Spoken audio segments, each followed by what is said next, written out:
Right. Yeah, and sorry. Oh, go ahead. Or yeah, Jenn, I appreciate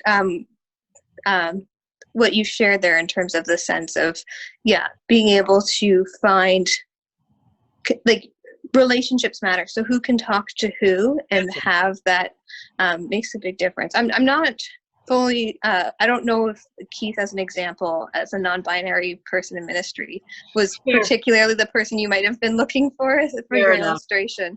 Right, fair enough. My apologies, Keith. No, it's okay, because, you know, presenting male, I do have the privilege of accessing spaces that I wouldn't otherwise if I presented different. And, you know, my presentation is male more often than not.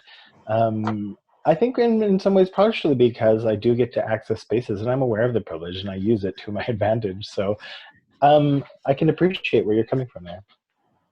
Okay. Thank you. Sorry for No, because I think it's a very important point is that allyship is about being able to travel between worlds. And I think allies, the best ones, are the ones who can navigate space that people who may be oppressed can't, you know?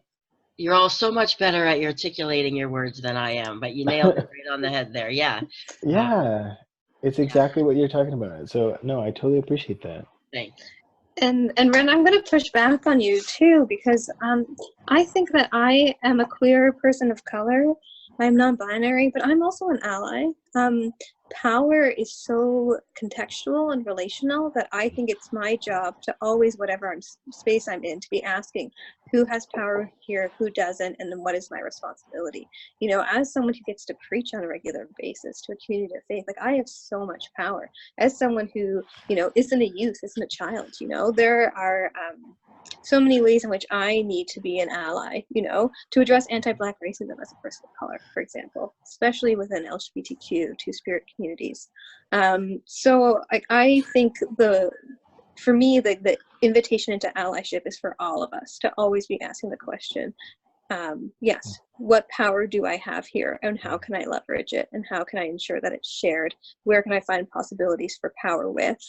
And so that, yeah. And I mean, my general experience has been when people show up and they're like allies, you give people enough space to then feel affirmed and experience and explore who they are. I find that, like, distinguishing people as allies is not always helpful, because sometimes it's people that are questioning, closeted, figuring how to come out. And so, yeah, I generally will say, yeah, allies are welcome, because I just want people to be able to show up wherever they're at in their journey of understanding themselves. And so, yeah, I just sort of, in terms of the conversation on allyship, want to throw that out there. You know, there's all different ways that we can be allies, and not to let the label sort of limit or other people, because you don't really always know their stories of how they're showing up in community and why. Yeah, you know, if I take anything away from our weekend with Earshad, labels just keep getting in the way in so much, and we're using them. All of us are using them as a shorthand for dismissing people. And, you know, sure, they can be convenient, and we do need labels to help carve out some space under the sort of hegemony of our culture that says, look, there's two genders and compulsory heterosexuality between those, and that's the end of story. So we do need to come up with labels to say, hey, look, you know what? There's actually a broader, more diverse story here to sort of parse out some of the different colors in the spectrum between these binaries. But, you know, I think at the same time, labels can only go so far, because it's just a shorthand of describing an aspect. And all of us know what it feels like to not have a label describe us, to feel like a label is really limiting.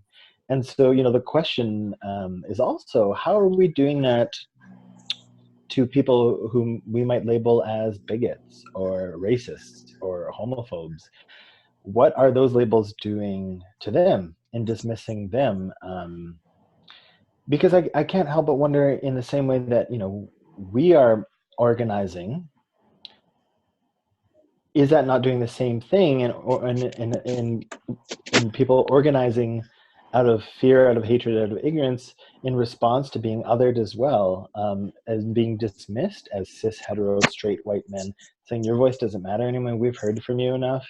So you're not part of this conversation anymore. Well, the problem is everyone who's on this planet is a part of the conversation, whether we like it or not. We just need to figure out how to have it. And that's, I don't know if I have an answer to that, but this is the murk of our times that, you know, I'm so glad we can explore this together. Yeah. Mm-hmm. Yeah. We're coming up on about a good amount of time. I'd say I have no way of checking exactly how long this recording has been going, but I'm thinking we can start to wrap up. This has been an amazing conversation, and I'm so grateful to each of you for all of your perspectives, your insights, just and the way you've kind of bounced off of each other. I think it's been really great, really fruitful conversation. I want to give each of you a chance, just if you have any last sort of thoughts to share, and then we can wrap up, and I'll close us with a prayer. But please, if you have any final thoughts. You know, I don't know if I ever answered your question about the church. Where do we need to move? And so maybe I'll end with that. I think, I don't know. Sometimes I wonder if my stance is really radical. I might say that, you know, the church has classically been for many years an arm of empire, an institution of oppression, of colonization, of racism, of slavery, of all sorts of horrors. And I think if a church is going to actually serve a person, it should be to exactly do the opposite and dismantle all the systems of oppression that it built. It should actually be an institution Amen. that, right? That carries out Christ's mission of bringing people together, of justice, of healing, of decolonization, of all of the things that our hearts yearn for. And I don't know, maybe it's not too radical, but I think, you know, this is what we're seeing. Young people are not going to churches anymore unless they stand up and speak truth and speak up for justice. So if the church is going to have any role, it'll be that. And that gives me hope, you know, because I see it happening. And I think, yeah, I don't know. I think we can do something cool. Yeah, I think I would echo that as well. And I'm always reminded of, you know, in the light of the spray paint, the graffiti, and the hate crime, you know, the reaction was overwhelmingly positive. It was overwhelmingly a stand in solidarity. The wider community, you know, people are starting to really understand that diversity is the norm. Right, diversity is the norm, and I think we are evolving. That's where I place my hope and my heart. And you know, at the end of the day, you know, I just do my best to stand in love, to love the person that is in front of me, including myself, and from that place.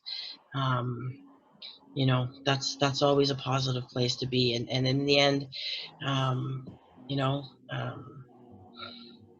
it's a message of love. So you know, God is love.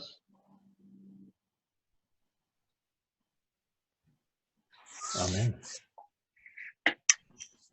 I just want to say thanks again to everyone that. You know what? I love you. Oh, sorry. I think we have a bit of a lag. Is it? But Keith, go ahead. Oh, you know, just what you said, Jen, somebody shared something with me, and thank you, Michiko, recently, which I thought was such a brilliant way of articulating this. And I can't remember the name of the person, but they're from Calgary, and thank you. But diversity is a fact, inclusion is a choice, and equity is the outcome. Mm. And I thought that just like helps, like, right, that's the truth. Yeah. Diversity is our reality. Yeah. Whether we include each other, that's a choice. That's right. But if we choose to, equity is the outcome. That's right. Amen. Amen. Thank you, Michiko. Sorry, go ahead, please. No worries. Glad we could include that. On this Sunday afternoon, I just want to say a blessing to all of you for being part of this conversation we've already had. A long Sunday before we arrived here, but thank you for being church with me here in this time together. It's been wonderful to meet in this way, and so just want to express gratitude for this. And if you are somebody who has joined us and listened through this full conversation and are here now at these final words, a blessing to you as well. I'm so grateful for the fact that you choose to engage in the church in this way, and that this conversation is one that means something to you, and that you're here and that you're listening. And I hope you feel connected to communities of faith and that this is part of your learning. Maybe you're watching with other people, but if not, we're here. Come find us. We can't wait to meet you. Yeah. And yeah, I just want to say, thanks to all. Amen. Thank you. And Much gratitude to all you beautiful people for this great conversation. Thank you, Ren. Thank you, Jen. Thank you so much. Michiko. No, I cannot. Yeah, this has been really wonderful, and my hope is that this is the start of lots of other conversations. This is sort of the kernel that things start and spread from. So thank you so much again for everything that you've offered in this space. Thank you for making the time this afternoon to talk and be together. Just thank you. Really thank you. I want to close this with a blessing. Michiko has already blessed us, and I'll just bless us again so that we're steeped in blessing.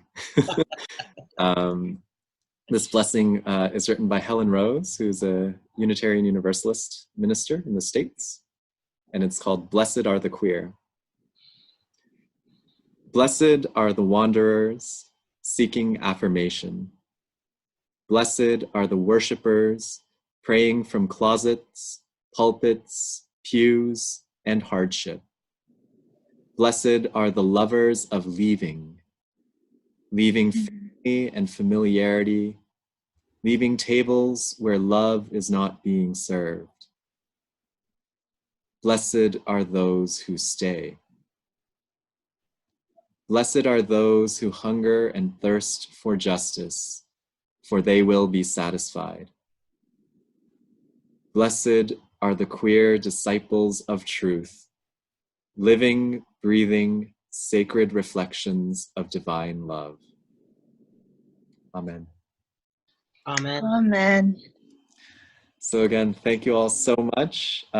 This video will be going up so in the next little while, so look out for it. And thank you all, anyone who is watching this. I hope again that this is the start of lots of other conversations and transformations. So thank you all. Thank you. Thank you.